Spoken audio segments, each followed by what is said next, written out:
हमारे सभी शुभचिंतकों को अस्सलाम वालेकुम, नमस्कार, जय भीम। साथियों, जिस तरह से पूरे देश में आज किसान आंदोलन हो रहा है, किसानों का उत्पीड़न होना शुरू हो गया है। आज इसी मुद्दे पर हमारे बीच बाराबंकी के सैयद एहतशाम रिजवी साहब जुड़ेंगे। हमारे पेज से आप लोगों को संबोधित करेंगे।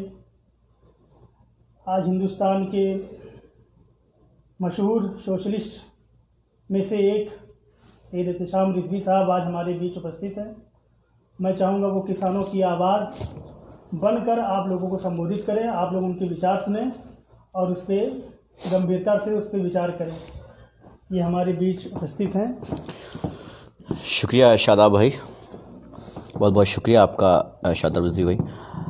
आज के हालात पे मैं सिर्फ आप लोगों को, आप सभी व्यूवर्स को या सभी भारतीयों को सिर्फ एक बात कहना चाहूँगा कि मुझे रवीश कुमार का एक लाइन याद आ गई जो बहुत ज़्यादा फेमस हुई थी कि बागों में बहार है। मैं आज सरकार से पूछना चाहता हूँ कि वो ये बताएं कि किसानों पर जब अत्याचार है तो कैसे बागों में बहार है, जवानों पे अत्याचार है तो कैसे बागों में बहार है, गरीबों पे अत्याचार है तो कैसे बागों में बहार है।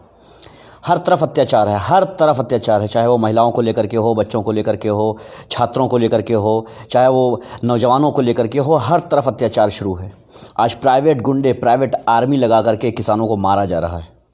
बिहार की अभी एक वीडियो मैंने देखी, जो प्राइवेट आर्मी, जो भारतीय जनता पार्टी की प्राइवेट आर्मी होती है, वो किसान विरोधी जो रैली निकल रही है उसके ऊपर, किसान विरोधी जो बिल आया है उसके खिलाफ जो रैली निकल रही है उसके ऊपर लाठियाँ बरसा रहे हैं। आखिर क्यों और कब तक? फिर कैसे ये मान लिया जाए कि हम किसान के हित की बात करने वाले लोग हैं? ये कैसे मान लिया जाए कि सत्ता में बैठने वाले लोग ये लगातार कहते हैं कि साहब हम किसानों के लिए कर रहे हैं, किसानों के लिए अच्छा काम कर रहे हैं, किसानों के लिए अच्छी सोच रख रहे हैं? कहाँ से? जिसके लिए कर रहे हैं उसे नहीं पता कि हमारे लिए क्या बेहतर किया जा रहा है। ये पता ही नहीं कि हमारे लिए बेहतर क्या किया जा रहा है। वो कह रहा है कि हमारे लिए बेहतर नहीं है, ये हमारे लिए नुकसानदेह है, लेकिन वो कह रहे हैं नहीं साहब, आपके लिए यही बेहतर है। फैसला उसे करने दो जिसके हक़ में फ़ैसला होना है। आप फैसला कर रहे हैं और उस बिना पे कर रहे हैं कि आप सब कुछ बेच चुके हैं जब सब कुछ प्राइवेट कर चुके हैं। कृषि एक ऐसी चीज़ है, हिंदुस्तान में कम से कम एक ऐसी चीज़ है जो भारत की जीडीपी ही नहीं बल्कि भारत का खान पान उसी पर निर्भर करता है। भारत का सब कुछ, चाहे वो सुरक्षा का मामला हो, चाहे बॉर्डर सुरक्षा का मामला हो, चाहे एजुकेशन का मामला हो, चाहे हेल्थ का मामला हो, सब कुछ किसानों पर डिपेंड करता है। आज अगर किसानों ने ये ज़रा से भी लापरवाही बरत दी है ना, तो वो तो भूखे मरेंगे, साथ ही साथ देश पूरा तबाह हो जाएगा। ना अनाज बचेगा, ना बिकेगा, और ना भारत की सीमा पर अच्छा हो पाएगी और ना देश के अंदर हो पाएगी।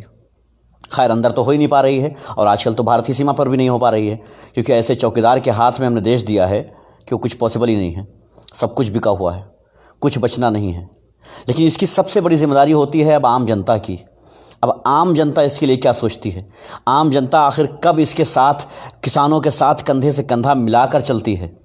अगर किसानों के साथ आज कंधा से कंधा मिलाकर नहीं चल रहे हैं नौजवान, ये बेरोज़गार, तो आने वाले दिनों में इनके लिए बहुत बड़ी मार पड़ने वाली है। 2019 के चुनाव से लेकर के आज तक मुझे कोई बताए कि पब्लिक के हित में क्या काम हुए हैं? एक काम पब्लिक के हित में नहीं हुआ है।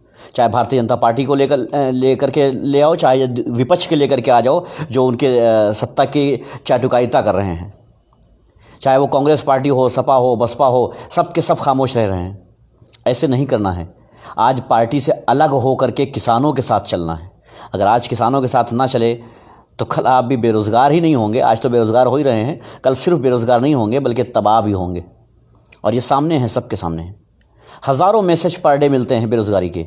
एक फेसबुक पे पोस्ट मैंने देखी कि एक साहब मंत्री के साथ बैठे हुए थे 2019 में, और 2020 में कह रहे हैं कि साहब कोई रोज़गार हो तो बताओ, बरेली के हैं। वो डाल रहे हैं कि साहब बरेली में कोई अगर कोई जॉब है तो मुझे बताओ। वो भी बेरोज़गार हो गए मंत्री के साथ रहने वाले लोग। यानी कुल मिला करके बुरा हाल है।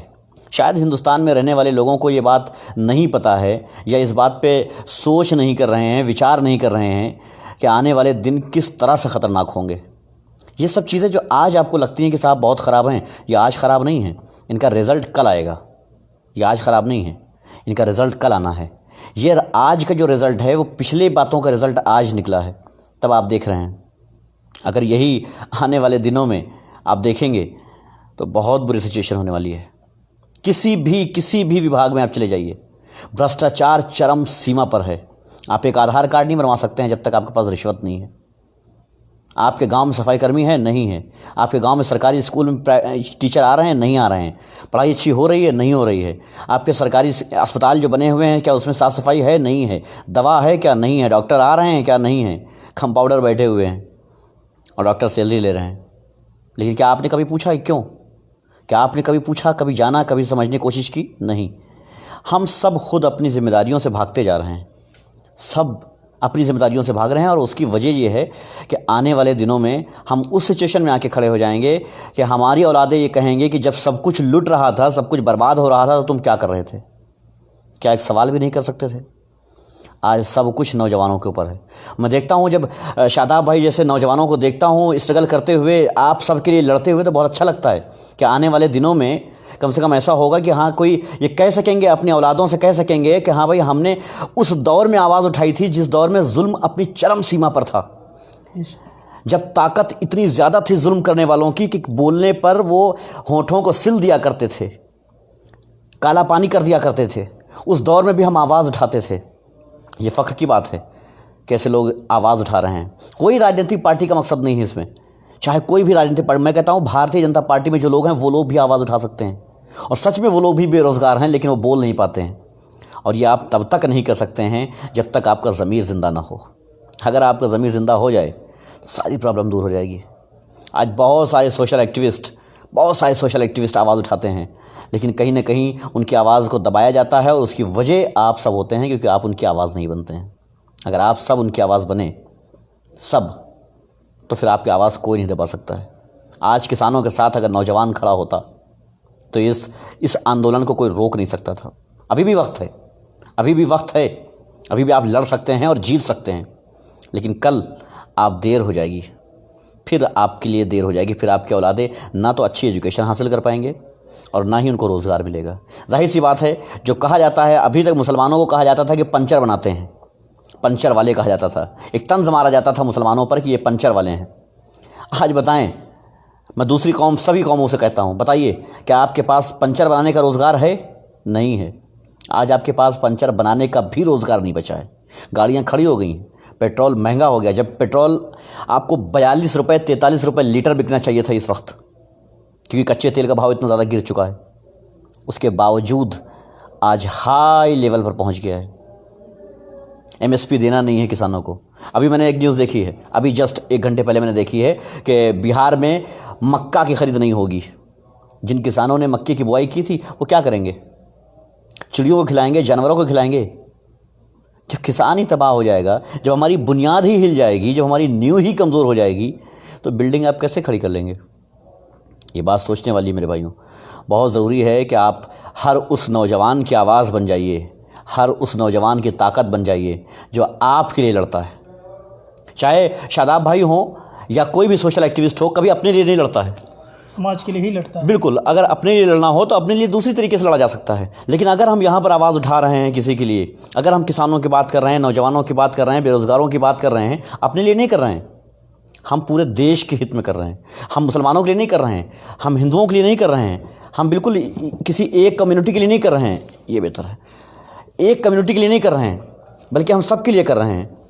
हम पूरे हिंदुस्तान वासियों के लिए कर रहे हैं। अच्छा तिशाम भाई, जैसे अभी स्कूल बंद है जी, तो जो मतलब मिडिल क्लास के लोग हैं या फिर जो हाई फाई लोग हैं, वो तो अपने बच्चों का ट्यूशन कहीं ना कहीं करवा दे रहे हैं, उनके बच्चे कहीं ना कहीं एजुकेशन ले रहे हैं। लेकिन जो पुअर बच्चे हैं, जो गरीब बच्चे हैं, उनको एजुकेशन नहीं मिल पा रही है, उनके पास ना स्मार्टफोन है, बिल्कुल, स्कूल बंद है, टीचर आ नहीं रहे हैं, तो उनके मतलब शिक्षा पे कितना असर पड़ेगा, उनके एजुकेशन पे कितना असर पड़ेगा, इस पर आप क्या बताएंगे? देखिए, उनकी शिक्षा पे इतना असर पड़ेगा जो गवर्नमेंट चाहती है। गवर्नमेंट का यही मकसद है कि वो लोग उठने ना पाएँ जो सवाल कर सकते हैं। मिडिल क्लास है, उसको अपनी ज़रूरतों से फुर्सत नहीं है। मिडिल क्लास ये सोचता है कि आज हम कार से चल रहे हैं, अच्छी कार से चल रहे हैं, अगर हम जो है कोरोला से चल रहे हैं तो कल को हमारे पास BMW हो जाए, जी, तो कल हमारे पास BMW हो जाए, इसलिए वो उसमें लगा रहता है। लेकिन जो गरीब तबका है वो कोशिश करता है कि हम आवाज़ भी उठाएं साथ में। वो ज़मीनी होता है, हम तो एसी में बैठ जाएंगे, उनको एसी में नहीं बैठना, उनको सड़क पे चलना है, उनको 5 रुपये किलो सब्ज़ी खरीद के खाना है। वो आवाज़ उठाएंगे, और आवाज़ तब उठाएंगे जब उनको नॉलेज होगी, जब वो स्कूल जाएंगे। इसलिए उनके ख़त्म करने के लिए यही प्रोग्राम बनाए गए हैं। नहीं, अभी इसका प्राइमरी स्कूल हो या फिर कोई भी गवर्नमेंट स्कूल हो, उसमें उतनी सुविधाएं नहीं। अगर नहीं शौचालय है। वहाँ पर है तो वहाँ पे पानी नहीं आ रहा है। बिल्कुल बिल्कुल। मतलब अब आप सरकारी अगर स्कूल को या प्राइमरी स्कूल है तो इसमें शौचालय में साफ़ सफाई नहीं है।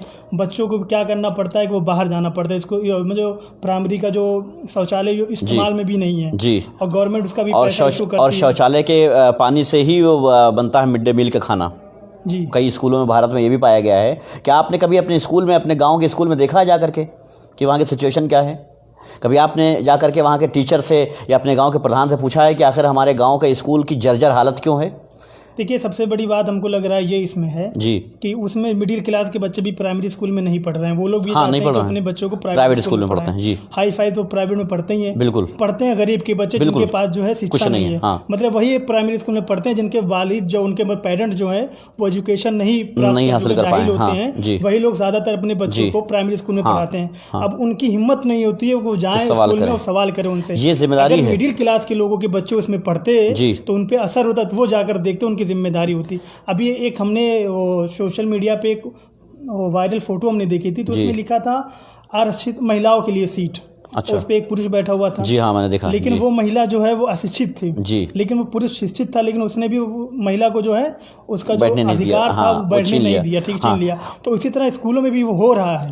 देखिए, इसके लिए क्या है ना कि हम भारतवासी जब तक अपने आप को भारतवासी न समझेंगे, यानी जब तक कि हम अपने आप को जिम्मेदार न समझेंगे, हम बहुत गर्व के से कहते हैं कि हम भारतवासी हैं, हम जिम्मेदार नागरिक हैं, ये सब कहते हैं, लेकिन हैं नहीं। असल में हमारी जिम्मेदारी बनती है कि हम अपने बच्चों के साथ साथ पड़ोसी के बच्चों का ख्याल रखें। बिल्कुल, समाज का ख्याल रखें। समाज का ख्याल रखें। अगर हम अपने बच्चों को प्राइवेट स्कूल में पढ़ा रहे हैं और दूसरे की इतनी वैल्यू नहीं है कि वो पढ़ा सके, तो वो जहाँ पढ़ा रहा है कम से कम उस पर निगरानी रख सकते हैं। उसको जिस चीज़ की नॉलेज नहीं है हम कम से कम उस पर काम कर सकते हैं।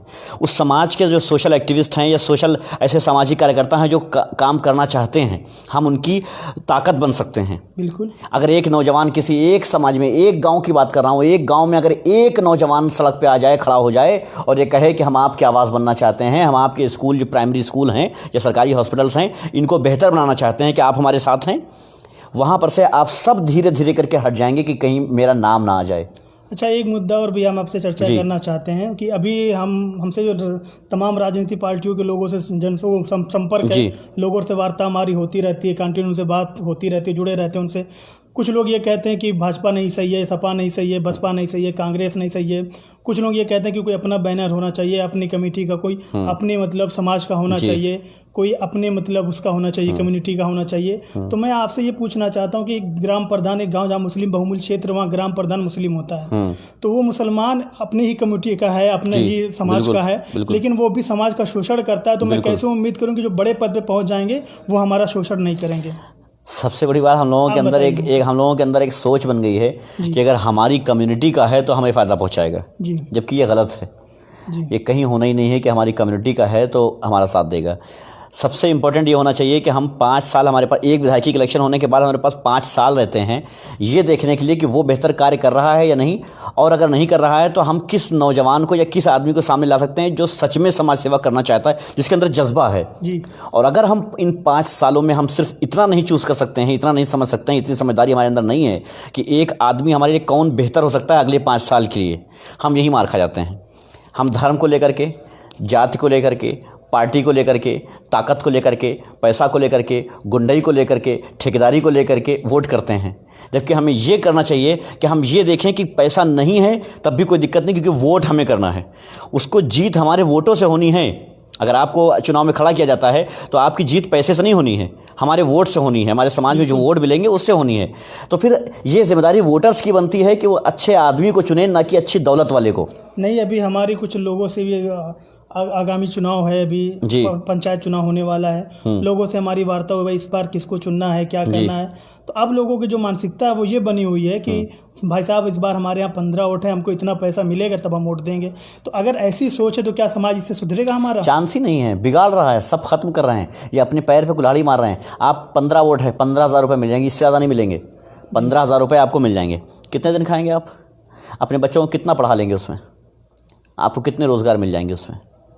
और वो 15 और पड़ोसी के 15 मिला करके जब आप 30 हो जाएंगे ना, तो आपके घर हर इंसान चल के आएगा और आपसे वो वादे करके जाएगा, और उसके बाद 30 वोट लेकर के आप उसका गिरबान पकड़ सकते हैं कि साहब मैंने आपको 30 वोट दिया था, अब बताइए कि हमारे बच्चों की एजुकेशन क्यों नहीं बेहतर है। एक गांव, सिर्फ एक गांव चुनाव का बाइकाट कर दे और ये कह दे कि हम उस इंसान को देंगे जो हमारे प्राइमरी स्कूल की सुविधा ठीक कर देगा, देखिए फिर आपके प्राइमरी स्कूल की सुविधाएं ठीक हो जाएंगी, क्योंकि एक गांव साथ में। अगर आप चाहते हैं कि समाज में सुधार हो, समाज में कुछ बेहतर तस्वीर हो समाज की, या हमारा गांव या हमारा क्षेत्र जो है तरक्की करे, तो इसके लिए आपको भी सही होना पड़ेगा। बेशक बेशक, सबसे पहले अपने आप को सही करना होगा। सबसे पहले हमारे अंदर स्वार्थी, हम कहते हैं अक्सर अपनी वीडियोज़ में हम कहा करते हैं कि इंपॉर्टेंट ये है कि हम आज स्वार्थी बन जाएं। हम इतने स्वार्थी बन जाएं कि हम हर चीज़ में ये देखें कि मेरे बच्चों का फ़ायदा किस में है, और मेरे बच्चों का फ़ायदा एजुकेशन में। जी, अगर एजुकेशन नहीं है तो वो कुछ नहीं कर सकते हैं। आने वाले दौर में ना वो पॉलिटिशियन बेहतर बन सकते हैं, ना वो अच्छे अधिकारी बन सकते हैं, ना वो समाज में अच्छे कार्यकर्ता बन सकते हैं, ना वो एक बेहतर समाज बना सकते हैं। इसलिए एजुकेशन इंपॉर्टेंट है, और एजुकेशन इंपॉर्टेंट के लिए ज़रूरी है कि आप स्वार्थी हो जाइए अपने बच्चों के लिए। ये सोचिए कि हमारे बच्चों का मुस्तकबिल जो बेहतर करेगा, हम उसका मुस्तकबिल बेहतर करेंगे। हम उसी को वोट देंगे जो हमारे बच्चों के लिए एजुकेशन सिस्टम बेहतर करेगा, हेल्थ सिस्टम बेहतर करेगा।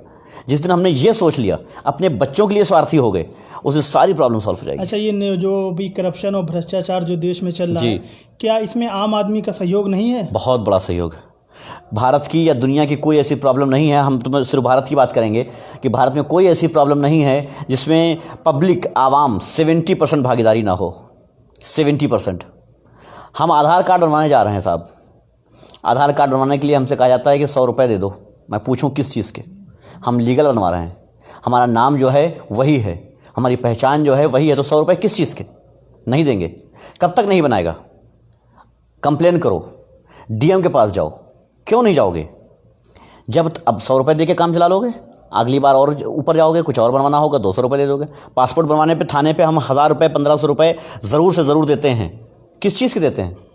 मेरे खिलाफ कोई FIR नहीं है, मैं मुजरिम नहीं हूँ, मैं आतंकी नहीं हूँ, किस चीज़ का आपको पैसा दूंगा भाई? आपके पास अगर पासपोर्ट कोतवाली पे थाने पे आपके पास आया है सिर्फ वेरिफिकेशन के लिए कि ये आदमी कौन है, कैसा है, ये है या नहीं है, गुंडा मवाली तो नहीं है, क्रिमिनल तो नहीं है, आप लगाइए रिपोर्ट जो सच है। आप अगर आपके पास है अगर रिपोर्ट, दिखाइए कि हम क्रिमिनल हैं। नहीं है तो आप लगाइए, किस चीज़ का पैसा दें हम? लेकिन क्या करते हैं साहब, हम 1500 खुद ही उनको दे आते हैं जा करके। तो हम कौन भागीदार हुआ? क्यों दे आते हैं? ताकि हम बाहर चले जाएं और पैसा कमा सकें। साहब पैसा आप कमा सकते हैं, लेकिन ईमानदारी से करिए ना। किसी कोतवाल की हिम्मत हो आपसे 1500 रुपये ले ले, मजाल है? किस चीज़ के लिए ले भाई? पूछ लीजिए। लेकिन अपने अंदर ये सोचना होगा 70% भागीदारी खुद हमारी होती है। नहीं, अभी हम जो है खुद RTO के लिए गए थे, लाइसेंस था जी, तो उसके लिए हमारे जनपद जो है 50 किलोमीटर लगभग पड़ता है। हाँ। मतलब 50 किलोमीटर पड़ता है। जब मैं जनपद में गया तो वहाँ पर जब जिस दिन होता है कि भाई आपने कंप्यूटर पास कर लिया, तो उस पर ट्रायल होता है कि आप गाड़ी चला लेते हैं कि नहीं चला लेते हैं। अब उस दिन जो है उसमें अधिकारी का होना वो रहता है, मतलब उनका उपस्थित रहना, हाजिरी उनकी ज़रूरी रहती है। अब साहब ये कह दिया गया कि वो नहीं है। हाँ। अब तुमने भाई उपाय क्या? तो बोला कि 500 रुपये दे दो, कुछ नहीं चलाना पड़ेगा। अच्छा। तो अब हमने कहा भाई चलो ठीक है, कल आ जाएंगे। कल गए, फिर यही बात होगी, नहीं थे।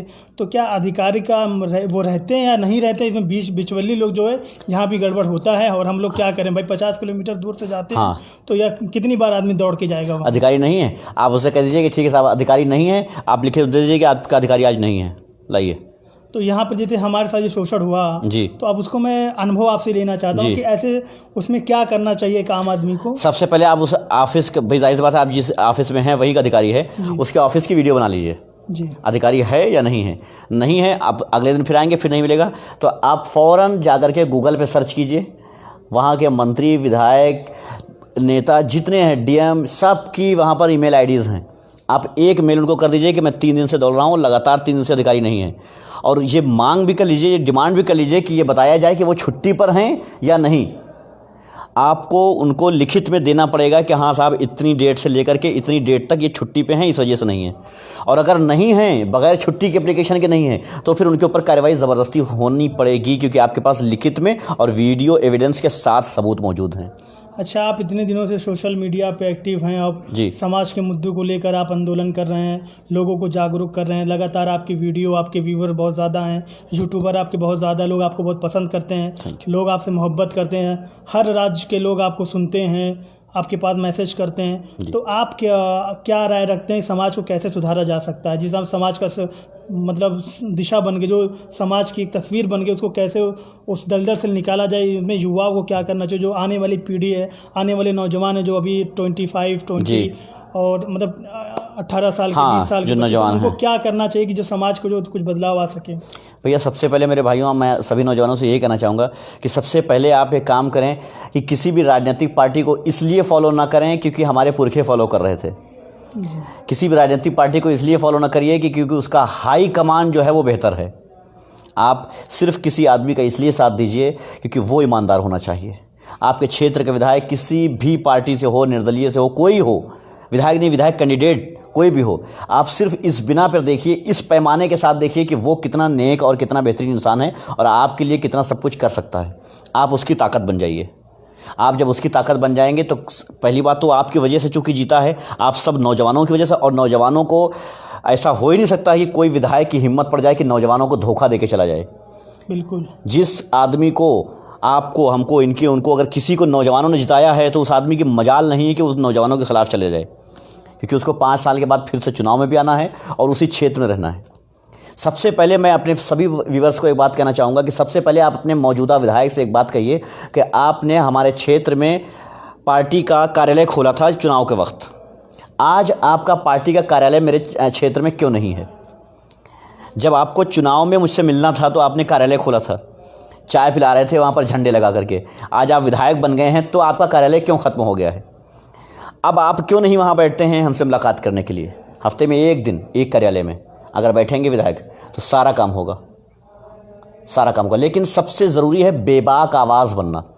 आप सीधे क्वेश्चन करें किसी चाटुकारिता के बगैर। आज का दौर हो गया है कि अगर कोई सवाल करता है तो उसे मुकदमे ठोक दिए जाते हैं, पावर का उसका जो है गलत इस्तेमाल किया जाता है। ये छोटे स्तर से लेके बड़े स्तर तक ये सारे गाँव हाँ, से लेकर ये बिल्कुल पूरे मतलब ये हाई सबसे लेवल बड़ी तक प्रॉब्लम बनती जा रही है। आज के दौर में ये सबसे बड़ी प्रॉब्लम बनती जा रही है और ये इस वजह से बनती जा रही है क्योंकि गिने चुने लोग ही सवाल उठाते हैं। एक आदमी सवाल उठाएगा उसके खिलाफ मुकदमा हो जाएगा, 50 आदमी सवाल उठाएंगे तो उनके खिलाफ मुकदमा कोई विधायक नहीं करवा सकता है, क्योंकि कोई हमारा गैंग नहीं है कि हम गैंगस्टर हमारे ऊपर लगा देंगे कि साहब ये 50 आदमी विधायक से सवाल कर रहे थे। वीडियो एविडेंस के साथ सवाल कीजिए ताकि ये सबूत रहे कि हमने कोई गुंडाई नहीं की है, हमने कोई धमकाया नहीं है। वीडियो मेरे पास पूरी मौजूद है। आज के दौर में कैमरा हर जेब में पहुंच चुका है, भरपूर इस्तेमाल कीजिए इसका।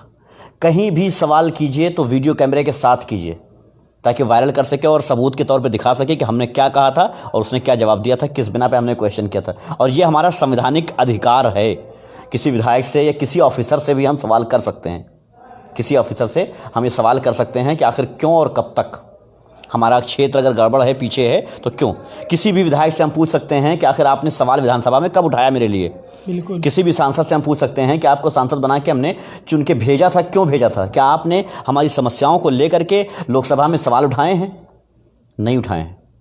आप बताइए, आप सब बताइए कि आपके क्षेत्र के सांसद जो हैं कितनी बार लोकसभा में सवाल उठा चुके हैं आपको लेकर के, आपके स्कूल को लेकर के, आपकी हेल्थ को लेकर के, आपकी सड़कों को लेकर के?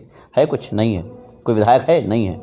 तो फिर किस बिना पे आप उनका सपोर्ट करें? क्या आप इस बिना पे एक झंडा लेकर के जा रहे हैं, जिंदाबाद जिंदाबाद मुर्दाबाद के नारे लगा रहे हैं, सड़कों पे निकल रहे हैं, भीड़ इकट्ठे कर रहे हैं, नेताजी हेलीकॉप्टर से आ रहे हैं 4 घंटे के बाद, हम 4 घंटे से पहले वहाँ जिंदाबाद मुर्दाबाद के नारे लगाने के लिए खड़े हैं और वो जीत गए, उसके बाद कुछ नहीं। अगले 5 साल में फिर वो आएंगे जब चुनाव शुरू हो जाएंगे और फिर हम जिंदाबाद के नारे ही लगाते रह जाएंगे।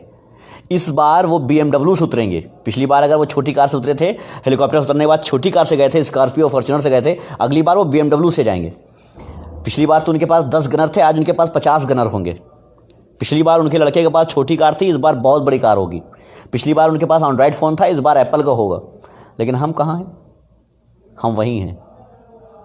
हमारा क्या हुआ? कुछ नहीं हुआ। कल भी हमारा बच्चा साइकिल से चलता था और आज भी चलता है। क्या फ़ायदा हुआ? इसलिए छोड़ दीजिए इन राजनीतिक पार्टियों का साथ इंसान का दीजिए जो बेहतर हो। किसी भी राजनीतिक पार्टी, मैं कहता हूँ आज के दौर में सबसे खतरनाक और सबसे घटिया अगर पार्टी देखी जाए तो भारतीय जनता पार्टी है, क्योंकि सत्ता में है। सत्ता में भी होने के बावजूद उसमें बहुत सारे आपको ऐसे आदमी मिल जाएंगे जो शरीफ होंगे, जो इंसान होंगे, जो इंसानियत जानते होंगे, उसका साथ दीजिए। ये नहीं कहता हूँ कि भारतीय जनता पार्टी की मुखालफत, भारतीय जनता पार्टी की मुखालफत अलग है, किसी राजनीतिक पार्टी की मुखालफत अलग है। आप किसी बंदे को पकड़िए, आप इंसान देखिए, कौन इंसान हमारे लिए क्या कर सकता है। स्वार्थी बन जाइए। फिर वही कहता हूँ साफ शब्दों में और आसान शब्दों में कहता हूँ, स्वार्थी बन जाइए। अपने और अपने बच्चों के लिए सोच लीजिए, समाज खुद सुधर जाएगा। जब हम मोहल्ला सुधार लेंगे ना, गांव सुधर जाएगा, और गांव सुधारेंगे तो हमारा ज़िला सुधर जाएगा, और जिस दिन ज़िला सुधर गया तो फिर प्रदेश को कोई नहीं रोक सकता है, और जब प्रदेश ही सुधर गया तो फिर देश सुधरने में टाइम नहीं लगता है। लेकिन कोशिश करनी होगी ज़मीन से, एक महल्ले के मेंबर से शुरुआत करनी होगी, एक नौजवान से शुरुआत करनी होगी। जिस दिन एक नौजवान शुरू होगा ना, कल 4, 10, और ये जिम्मेदारी हर भारतीय नागरिक की जिम्मेदारी है, ये किसी एक की नहीं है। कि आप मुझे राजनीति से क्या मतलब है, आपको राजनीति से मतलब नहीं होना चाहिए, अच्छी बात है, लेकिन आपको मतलब होना चाहिए अपने बच्चों के भविष्य से। आज क्या समझते हैं आप अपने बच्चों को प्राइवेट स्कूल में पढ़ा रहे हैं, कल पढ़ा पाएंगे? मैं लिख के दे सकता हूँ, स्टाम्प पेपर पर मैं लिख के दे सकता हूँ कि 2 साल रुक जाइए। अभी चुनाव 2024 में होने हैं ना, शायद चुनाव 2024 में शायद होने हैं, मुमकिन है कि ना हो चुनाव भी, समझ रहे हैं इस बात को। मैं स्टाम्प पे लिख के दे सकता हूँ 2 साल के बाद आप अपने बच्चों का नाम स्कूल से कटवा लेंगे, क्योंकि आपके पास इनकम का कोई तरीका नहीं बचेगा। जो सिस्टम चल गया है, मैं सब कुछ सरकार ने प्राइवेट कर दिया है, सरकार के पास कहीं से कोई इनकम नहीं है, सब कुछ खत्म हो चुका है। अब मुझे बताइए कि सरकार के पास जब इनकम नहीं होगी तो ये सारी सुविधाएं देश कैसे चलेगा, देश की सुरक्षा कैसे चलेगी, पैसा कहाँ से आएगा? आप पैसा छाप नहीं सकते हैं। बिल्कुल, ये नहीं है कि अगर कोई सोचता है कि सरकार पैसा छाप सकती, नहीं छाप सकती साहब। ये मत सोचिएगा कि सरकार की क्या बात है, उसके पास पैसा भरवा, ऐसा कुछ नहीं है। रिजर्व बैंक में जो पैसा रखा होता है, रिजर्व रखा होता है, वो उस आपदा में काम आता है जब देश पर हमला हो जाता है, वो भी पैसा खत्म कर हो गया। अब बताइए क्या करेंगे? अगर आज हम पर पाकिस्तान जैसे, नेपाल जैसे लोग हावी होने की कोशिश कर रहे हैं तो मालूम है क्यों? क्योंकि उनको पता है कि हमारी ताकत कुछ नहीं है, हमारी जेबें खाली हो चुकी हैं, इसलिए ऐसा हो रहा है। तो इस वजह से आप सभी से कहेंगे कि नौजवानों के साथ आइए, नौजवानों के साथ आइए, उनकी ताकत बनिए। राजनीतिक पार्टियों की ताकत नहीं, नौजवानों की बनिए।